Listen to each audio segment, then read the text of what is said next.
Hello दोस्तों, स्वागत है आप सभी का एक बार फिर से मेरे इस चैनल इजी टू लर्न पर। आज हम डिस्कस करने वाले हैं नाइट्रोजन इंडस्ट्रीज़ का second topic, manufacturing of urea. इससे पहले वाले पार्ट में हमने डिस्कस करा था मैन्युफैक्चरिंग ऑफ अमोनिया। उस वीडियो में हमने ये देखा था कि अमोनिया को किस तरह से मैन्युफैक्चर किया जाता है, क्या क्या उसकी प्रॉपर्टीज़ रहती हैं, क्या क्या उसके यूजेस रहते हैं, और साथ ही साथ हमने उसकी फ़्लो शीट भी देखी थी। तो वही सारा कुछ हम इस वीडियो में भी देखेंगे यूरिया को लेकर। तो चलिए वीडियो को शुरू करते हैं। तो यहाँ अगर हम बात करें यूरिया की कुछ बेसिक प्रॉपर्टीज़ की, तो यूरिया की सबसे पहली प्रॉपर्टी होती है इसका केमिकल फॉर्मूला, जो कि है NH2.CO.NH2, और इसका मॉलिक्यूलर वेट होता है 60.05। अगर हम यूरिया के मेल्टिंग पॉइंट की बात करें तो इसका मेल्टिंग पॉइंट 132.7 डिग्री सेल्सियस रहता है। सॉल्युबिलिटी अगर देखी जाए यूरिया की तो ये फेयरली सॉल्युबल इन वाटर होता है। तो चलिए अब हम चलते हैं इसके थोड़ा प्रोसेस डिस्क्रिप्शन की तरफ और फ्लो शीट की हेल्प से थोड़ा समझते हैं कि यूरिया को किस तरह से इंडस्ट्री में मैन्युफैक्चर्ड किया जाता है। तो यहाँ जैसे कि आप देख सकते हो, ये है हमारा यूरिया मैन्युफैक्चरिंग प्लांट का फ्लो शीट। तो इसको समझने से पहले आपको ये पता होना ज़रूरी है कि यूरिया को मैन्युफैक्चर करने के लिए हमें दो रॉ मटेरियल्स की आवश्यकता पड़ती है। उसमें से एक हमारा होता है NH3, जिसको हम कहते हैं अमोनिया। दूसरा आपका रहता है CO2, जिसको हम बोलते हैं कार्बन डाइऑक्साइड। क्या करते हैं, अमोनिया और कार्बन डाइऑक्साइड इन दोनों को लेकर अलग अलग कंप्रेसर की हेल्प से इन दोनों को कंप्रेस्ड कर लेते हैं। तो यहाँ जैसे कि आप फिगर में भी इस चीज़ को देख सकते हो कि यहाँ से हम अमोनिया NH3 को एंटर करा रहे हैं और ये इसका कंप्रेसर लगा हुआ है, और यहाँ से हम CO2 कार्बन डाइऑक्साइड को एंटर करा रहे हैं, ये इसका कंप्रेसर लगा हुआ है। उसके बाद यहाँ से इन दोनों का मिक्सचर बनके इस ऑटोक्लेव के अंदर एंटर करता है। ये आपका फर्स्ट स्टेप रहता है मैन्युफैक्चरिंग प्लांट का। इस ऑटोक्लेव के अंदर कुछ आपकी कंडीशंस मेंटेन रहती हैं, जैसे कि जो टेम्परेचर होता है वो 185 डिग्री सेल्सियस रहता है और प्रेशर 180 एटमॉस्फेयर रहता है। इस ऑटोक्लेव के अंदर ही अमोनिया और CO2 के मिक्सचर की जो रिएक्शन होती है वो टेक प्लेस करती है। इस ऑटोक्लेव के अंदर जो रिएक्शन का जो टाइम रहता है वो 1.5 से 2 घंटे तक रहता है, और जो रिएक्शन होती है वो हाईली एक्सोथर्मिक नेचर की होती है। तो उसमें बहुत ज़्यादा हीट इवॉल्व होती है। तो उसके लिए उसके टेम्परेचर को मेंटेन रखने के लिए हम इसके आउटसाइड वॉल्स पर, इसकी बाहरी दीवारों पर ठंडे पानी का सर्कुलेशन कराते हैं, कूलिंग H2O का। जैसे कि आप देख सकते हो कि कूलिंग H2O का ये सर्कुलेशन हो रहा है इसके आउटसाइड वॉल्व्स पर, जिससे कि इसका जो टेम्परेचर है वो मेंटेन रह सके। जिस तरह से हम अमोनिया की मैन्युफैक्चरिंग में भी रिएक्टर के आउटसाइड वॉल्व्स पर हम कूल गैस का सर्कुलेशन करा रहे थे उसके टेम्परेचर को मेंटेन रखने के लिए, उसी तरह से हम इसमें भी इसके आउटसाइड वॉल्व्स पर कोल्ड वाटर का सर्कुलेशन कराएंगे। उसके बाद इस ऑटोक्लेव से रिएक्शन होने के बाद जो मिक्सचर हमारा प्रोसेस होकर निकलता है उसमें हमारी मेन 4 चीज़ें रहती हैं। एक तो हमारा अमोनिया उसमें प्रेजेंट रहता है NH3, दूसरा हमारा CO2 उसमें प्रेजेंट रहता है कार्बन डाइऑक्साइड, तीसरा हमारा उसमें वाटर भी प्रेजेंट रहता है H2O, और चौथा हमारा अमोनियम कार्बामेट भी उसके अंदर प्रेजेंट रहता है, जिसको हम बोलते हैं NH4.COO.NH2। बाद हमारा ये जो 4 चीज़ों का जो मिक्सचर होता है, यहाँ ऑटोक्लेव से निकलने के बाद ये एंटर करता है स्पेशल फ्लैश एवापोरेटर में। इस स्पेशल फ्लैश एवापोरेटर के अंदर हमारा जो टेम्परेचर मेंटेन रहता है वो 140 डिग्री सेल्सियस, और जो प्रेशर मेंटेन रहता है वो 27 एटमॉस्फेरिक प्रेशर रहता है।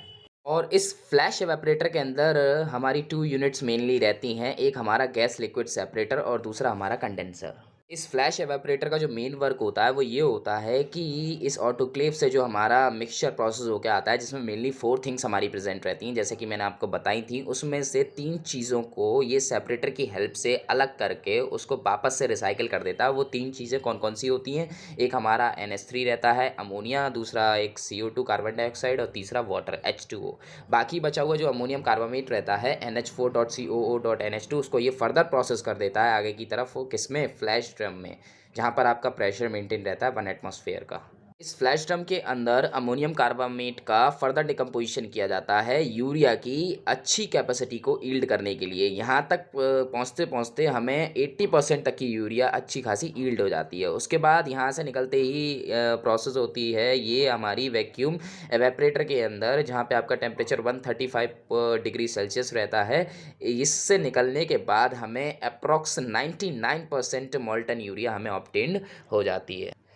उसके बाद उसमें से 1% वाटर की मात्रा को घटाने के लिए हम प्रिलिंग टावर की हेल्प लेते हैं। इस प्रिलिंग टावर में हमारा नीचे से कूलिंग एयर का सर्कुलेशन होता है ऊपर की तरफ, और ऊपर से हम इस मोल्टन यूरिया को डालते हैं, स्प्रे कराते हैं, और उसके स्प्रे कराने के बाद ये कूलिंग एयर की हेल्प से उसके थोड़े थोड़े ग्रैन्यूल्स हमारे फॉर्म होकर नीचे से हमें मिल जाते हैं। इस तरह से ये हमारी पूरी यूरिया की मैन्युफैक्चरिंग प्रोसेस रहती है प्लांट के अंदर।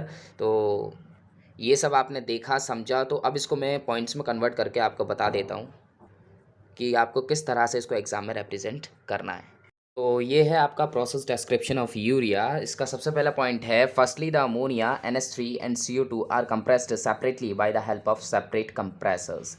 जैसे कि मैंने आपको बताया था, फ्लो शीट के अंदर दिखाया था मैंने आपको कि सेपरेट कंप्रेसर की हेल्प से अमोनिया और CO2 दोनों को अलग अलग कंप्रेस करते हैं, ठीक है। उसके बाद उसके मिक्सचर को हम ऑटोक्लेव में एंटर कराते हैं। तो अगला पॉइंट है, then the mixture of NH3 and CO2 is added to the high pressure autoclave where the reaction will take place up to 1.5 to 2 hours, ठीक है। तो उसके बाद मैंने आपको बताया था कि जो हमारा इसका जो कंप्रेस करने के बाद इसका जो मिक्सचर आता है, उसके मिक्सचर, इन दोनों का जो मिक्सचर बनता है, उस मिक्सचर को हम हाई प्रेशर ऑटोक्लेव में जब एंटर कराते हैं तो वहाँ पर इसकी रिएक्शन टेक प्लेस करती है, और वो रिएक्शन का जो टाइम रहता है वो 1.5 से 2 आवर्स, मतलब 1.5 से 2 घंटे तक का टाइम इसमें रहता है। उसके बाद the reaction is highly exothermic in nature, so we use the circulation of cold water at the outside walls of the autoclave. इसमें जो रिएक्शन टेक प्लेस करती है वो हाईली एक्सोथर्मिक नेचर की होती है, उसमें टू मच हीट एवॉल्व्ड होती है। उसकी वजह से उसके टेम्परेचर को मेंटेन रखने के लिए हम क्या करते हैं, कोल्ड वाटर का सर्कुलेशन कराते हैं उस ऑटोक्लेव की भारी दीवारों पर, मतलब आउटसाइड वॉल पर, ठीक है। After processing from the autoclave a mixture of H2O, NH3 CO2 and NH4COO.NH2 will result. उसके बाद मैंने आपको ये भी बताया था कि जो ऑटोक्लेव से जो मिक्सचर हमारा प्रोसेस होकर निकलता है उसमें हमारी 4 चीज़ें हमें मिलती हैं। सबसे पहली जो होता है वाटर H2O, उसके बाद NH3 अमोनिया, उसके बाद कार्बन डाइऑक्साइड CO2, और उसके बाद अमोनियम कार्बामेट NH4.COO.NH2। उसके बाद then the mixture is fed to the special flash evaporator which contains mainly 2 units a gas liquid separator condenser. उसके बाद जो हमारा वहाँ से मिक्सचर निकल के जो हमारा प्रोसेस होता है फ्लैश एवेपरेटर के अंदर, वहाँ पे हमारी मेनली 2 यूनिट्स रहती हैं, एक गैस लिक्विड सेपरेटर और दूसरा कंडेंसर।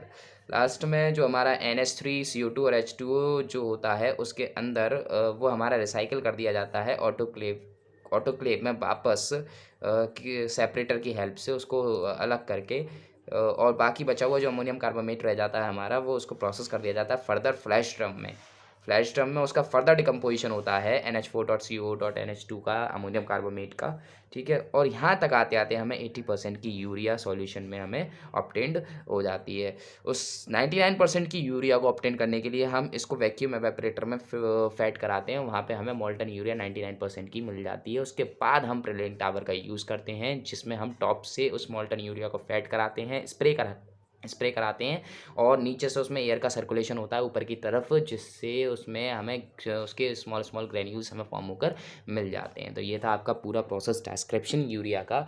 और उसके बाद अब हम देख लेते हैं इसके कुछ यूजेस, इसके क्या यूजेस रहते हैं इंडस्ट्रीज़ में, ठीक है। तो चलते हैं हम यूजेस की तरफ इसके। तो यहाँ आप देख सकते हो, ये हैं आपके यूरिया के कुछ यूजेस। इसमें सबसे पहला यूज़ है आपका, it is used in solid fertiliser. Solid fertiliser में यूरिया को बहुत ज़्यादा यूज़ किया जाता है। फर्टिलाइज़र का जो है मेन, वो है एक तरीके से मेन इंग्रेडिएंट है यूरिया, ठीक है। उसके बाद अगला यूज़ है आपका, it is used in the manufacturing of high explosives like urea nitrate, ठीक है। हाई एक्सप्लोसिव, खतरनाक एक्सप्लोसिव्स को भी बनाने में यूरिया का बहुत बड़ा रोल है, जैसे कि इन्होंने एक एग्जाम्पल भी दिया है। यूरिया नाइट्रेट एक बहुत बड़ा एक्सप्लोसिव है जिसको बनाने के लिए यूरिया का यूज़ किया जाता है। उसके बाद इसका लास्ट यूज़ है आपका, it is used in cream और ऑइंटमेंट्स टू रिहाइड्रेट स्किन्स को रिहाइड्रेट करने के लिए जो हम क्रीम्स और ऑइंटमेंट्स का यूज़ करते हैं उसमें भी हमारा यूरिया का यूज़ रहता है। तो ये है आपकी केमिकल रिएक्शन जो ऊपर बतानी रह गई थी प्रोसेस फ्लो शीट समझाते हुए। तो अब देख लीजिए आप इसको। तो जब हम उसमें देख रहे थे फ्लो शीट में, तो हम ये देख रहे थे कि उसमें जो हम CO2 और अमोनिया ले रहे थे उसको अलग अलग हम सेपरेट कंप्रेसर की हेल्प से कंप्रेस्ड कर रहे थे, और उसके मिक्सचर को हम ऑटोक्लेव में फैड करा रहे थे, और उस ऑटोक्लेव में फैड कराने के बाद हमें वो अमोनियम कार्बामेट मिल रहा था NH4.CO.NH2। तो इस रिएक्शन में जो हमारी अनरिएक्टेड अमोनिया और CO2 जो हमारी बच रही थी, उसको हम फ्लैश एवापोरेटर की हेल्प से, सेपरेटर की मदद से उसको हम वापस से रिसाइकिल कर रहे थे ऑटोक्लेव में। उसके बाद इसको हम अमोनियम कार्बोनेट को लेकर फर्दर इसका डिकम्पोजिशन करा रहे थे और उसके बाद हमें यूरिया और वाटर मिल रहा था। तो ये जो रिएक्शन आपने देखी थी, ये हाईली एक्ज़ोथर्मिक नेचर की थी। इसमें बहुत ज़्यादा हीट इवॉल्व हो रही थी। तो इसमें जैसे कि आप देख सकते हो कि इसमें हीट हमारी रिलीज़ हो रही है, जो कि है माइनस का 37.50 किलो कैल। और इस रिएक्शन में हमें हीट एनर्जी देनी पड़ रही थी, क्योंकि इसमें हम फर्दर डिकम्पोजिशन करा रहे थे अमोनियम कार्बामेट का। तो इसमें जो हमें हीट एनर्जी देनी है वो प्लस 6.3 किलो कैल देनी है। तो ये थी आपकी यूरिया की पूरी मैन्युफैक्चरिंग। तो आज के लिए बस सिर्फ इतना ही। मिलते हैं एक नए टॉपिक के साथ अगली वीडियो में। अगर आपको वीडियो अच्छी लगी तो वीडियो को लाइक कीजिए, चैनल को सब्सक्राइब कीजिए, बेल आइकन को प्रेस कर लीजिए ताकि आने वाले वीडियोस की अपडेट्स आपको मिलती रहें। तो चलिए, थैंक यू सो मच। घर पे रहिए, सुरक्षित रहिए।